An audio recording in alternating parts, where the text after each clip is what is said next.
We did talk about Arcane I think about a week or two ago, briefly with the first two acts. Netflix has, with both seasons, they've released each act of these seasons over the course of 3 successive weeks. And so the first 3 episodes, then the middle part, and then, of course, the final conclusion of this story. And Arcane is over now. They have wrapped up the story that they wanted to tell. This is only going to be a 2-episode series. And apparently, from the creators behind it, from the folks over at Riot Games, they have said numerous times that was always the intention, to write this as a 2-season story. And so they have fulfilled that promise and have delivered the final episodes over the course of the past few weeks on Netflix. And Arcane has had a lot of praise, a lot of critical acclaim. We've praised it numerous times on this show. That first season was just tremendously successful for Netflix and for Riot Games, and received all sorts of praise and attention when it came out. And so, of course, season 2 was hugely, hugely anticipated, and we had to wait 3 long years for it. But now we finally have the complete story in all of its glory. So I'll pass it to you, man. What did you think about the final conclusion of Arcane season 2? Man, I was so excited to watch season 2 of Arcane. Big League of Legends fan, been playing since that game since 2012, which is insane. It's over a decade. That game has been a part of my life. But man, just season 1 of Arcane was so crazy. I was like, what can they do in season 2 to possibly keep this going? And I will say, unfortunately, season 2 isn't quite as good as season 1, but ever so slightly. I'll say season 2 is like the smallest step or half step lower than the first season, because even though it may not be all the way there, the first season just had an advantage of being that surprisingly good, and surprising the animation you were surprised at, the story beats you were surprised at. And I think by season 2 and opening, I was I think a little more accustomed to what the show was going to be. And that being said, though, I still loved it pretty much all the way through. After the first episode, I had a feeling they would hit the ground running, and that's exactly, I think, what I seen throughout the rest of the show. And of course, and also went into season 2 knowing this was like the most expensive animated show of all time, that no other animated series would cost this amount of money. And I think I can still see the money on the screen in terms of animation. It's easily one of the best looking animated things I've ever seen, and that's even in a theater too. It's very, very beautifully done.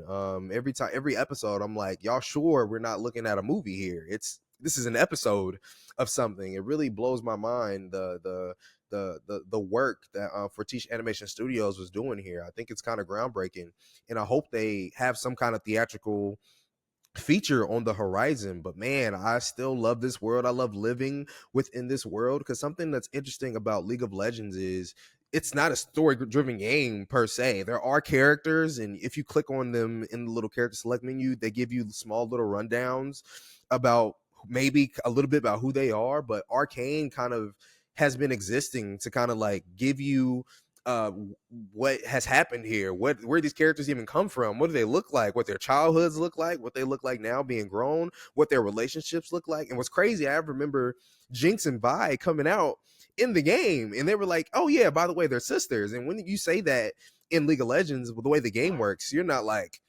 I don't know, you don't think of anything that has happened that has transgressed throughout this show. This show has only added so much more meat and potatoes to what the world, I think, of League of Legends could be, man. I think they've done it so well and so gracefully. The thing is about Arcane season 2, it was balls to the wall pretty much the whole time. But I'll argue close to the end, a lot of stuff got a little confusing for me and a little convoluted. I'm like, dang, we kind of went off the hinges a little bit. But the moments I did understand and could wrap my head around were still beautiful, and a lot of the poetry they tried to instill is still beautiful within the context of what this world is supposed to be, what Piltover is supposed to be, what the underworld is supposed to be. I thought everything was pretty well done, and Arcane succeeds at its best when it focuses on its characters. And there's a episode in particular that has just Echo and Jinx. That's it. Echo and Jinx exist in this episode, and it's beautifully made. There's a moment where if you play the games, again, it's really cool detail stuff. You play the games, Echo has this ability in the game where he can go back in time 4 seconds, and that becomes a real thing. And what's really cool about that too, though, is in the episode that Echo exists, there's a moment where they are animating in 4 second frames. And I was like, who does that? Who is thinking of that small little detail in order to do that, man? That's just putting your love within the craft, and it's things like that. I think that makes Arcane special. Those small music moments, those interesting character moments. So I think by the end of it, Arcane definitely still proves worth as your time and as a spectacle is one of the most impactful animated shows we've gotten, at least in recent memory for me. Especially one that isn't anime. You know what I mean? This is definitely something that's being popularized in an American gaze, and so again, it can't quite capture the magic of season one, but man, it's right there as for sure one of the best, I think, animated things, if not TV shows, that I've seen this year. It's still very beautifully made. I admire the decision of the creators behind this, just knowing what their intention is and calling their shot and sticking to it, for better and for worse. I think that is just something that needs to be done more. Oftentimes, we are left to wonder and speculate about, well, where is this going to go? What's on the horizon, if anything? Does this even need to have a next thing? And for them to just say, like, yeah, we're doing 2 seasons, we're telling our story in that way. We could do more, but we're not going to. And just stick to that. I'm completely behind it because I think it makes Arcane all the better for it, because it does end up being mostly a very, very concise, very focused, and extremely well made series across the board. The first season is pretty spectacular, almost flawless, to be honest. And to live up to those expectations, even for this show, knowing how good that first season is, it's incredibly hard to do. It's Mm-hmm. a lot to ask of anybody, and it's incredibly big shoes to fill. And I would agree that season two doesn't quite match the heights of season one, but that level of quality that they're able to maintain in season two, it's still there. You still see everything in this season for the most part that made you fall in love with that initial story. And this is coming from somebody who's not played the League of Legends games, who's pretty much brand new to this world, and just like immersing myself in the story and these characters. And pretty quickly, especially in that first season, becoming very, very invested in where it was all going to Mm-hmm. go. They do an incredible job with the characterization of these people. And a lot of that is attributed to the writing, and then of course these incredible voice acting performances across the board. Like, everybody is just like really, really Yeah. good here. And season two, the stakes are raised, the scope is expanded. There are a lot of Mm-hmm. characters for sure. And as act one and act two were taking place, I'm like, yep, this is tracking, a lot of what, I thought was going to happen. Some surprises here and there, but it's also sort of matching the quality of season one. Act three of season two is where I think by the end of it, I would have to agree with you. There's a lot that starts to happen, and it has Mm-hmm. to happen really, really quickly. And I kind of started to feel that they were almost, in a sense, rushing to get to the finish line and sort of trying to cram everything in very quickly, because they only really had 3 episodes to try to neatly Mm-hmm. wrap everything up. And it's sort of a good problem, because on the other side of it, I'm like, you guys could have easily done more of this if you really, really wanted Yeah. to. There's so much more that Mm-hmm. they can do. I've done a little research to know like how vast this can really be and how many more characters they can explore, how deep it could go. But because they chose not to, they forced themselves to work within a very, very confined amount of time. And in some regards it worked, and in other instances it didn't work as well. The Mm-hmm. final episode is just like pure action spectacle, which was just like phenomenal to watch, but also at the same time it was like, oh my god, again, a lot is happening, and they have to just tie it all up very quickly at the end with the Yeah. epilogue. It was like, oh my god, now it's over, and boom. Mm-hmm. It's like ripping the band-aid off of a brand new wound, because it's like, oh damn, we're not getting any more of this, it's over now, like that's just the end of the Mm-hmm. story. It was kind of hard to believe when the credits roll, but again, for better and for worse, man, they really stuck to their guns and they delivered a huge spectacle. Obviously, a critically acclaimed show, and I think something that people are going to be talking about for a long time. It's certainly an achievement, and one of the better animated shows that we've seen, certainly in the 2010s, the 2020s. And I think it's definitely going to be in the conversation for a long time. But even more so as a video game adaptation. I mean, we are in a time Mm-hmm. that is particularly gaining momentum right now. Yeah. We've talked about The Last of Us and Fallout and the Super Mario Brothers and Uncharted. These are all successful projects, varying degrees of quality. I would say some are great, some are probably not so great, but they are achieving success now. And Arcane is no different than the rest of them. It is Mm-hmm. a largely watched show on Netflix, huge budget behind it, critical acclaim, what do you want to say about its placement amongst like this new era of video game adaptations that we're seeing? Where would you place it there, and what do you ultimately think it might mean for just like more stories that we might see down in the future? Because a lot of these do turn into live action, as we have seen, but here's Mm-hmm. Arcane like, no, we're going to do animation, so that's a lot more closely tied to what we would be familiar with in a video game sense. But I think it's also just showcasing the possibility of how stories can exist across multiple mediums.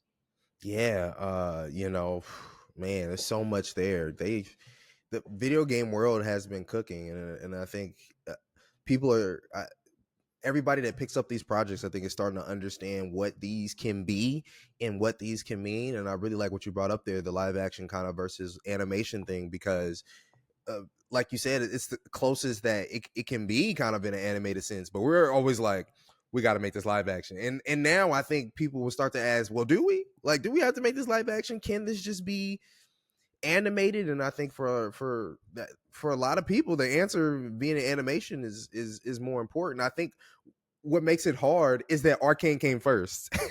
And now you're gonna be like, I think a lot of times, if you make a show and it's not the same studio, you're gonna be like, dang, but Arcane though, like, is it gonna be as good as that? And I think, of course, there are chances to, of course, other studios to take some of these video game stories and make them animated in their own style and still make them good. But man, I think Arcane just really did set but a bar in a good way too. They showed you it was possible. They showed you success with a video game project that was, even in a lot of ways, it didn't have a ton of I'd argue didn't have a ton of source material to work with and could still be successful, versus there's a lot of those other video games that actually have stories. You know what I mean? Like League of Legends wasn't necessarily that, and they almost succeeded because it wasn't that. But there are other video games that can succeed because the source material was there for you. People love those games because the stories are good. So I think there's a ton of potential in the future to continue to get some of those video games animated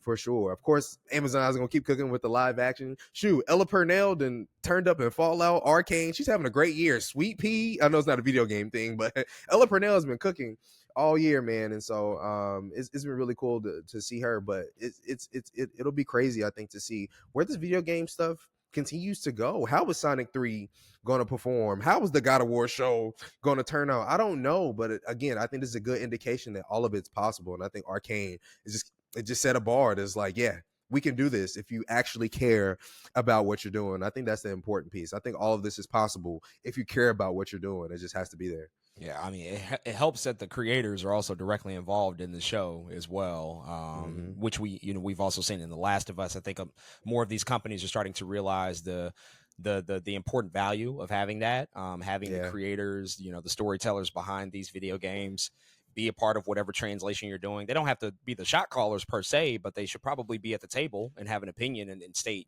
their thoughts on what this looks like.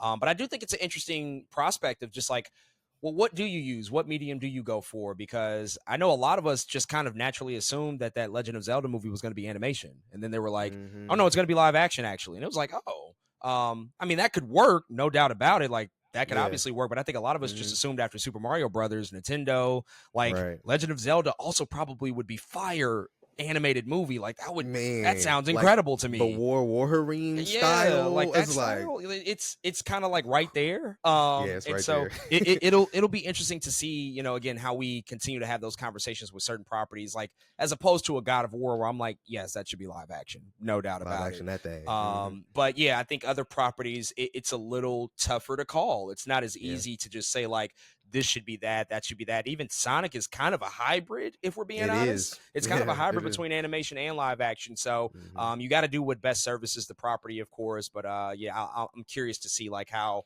we start to see, some of these future adaptations take shape and in what form they ultimately take shape as. But folks, those are all of our thoughts on the second and final season of Arcane. If you've checked it out, definitely hit us up and let us know what you think.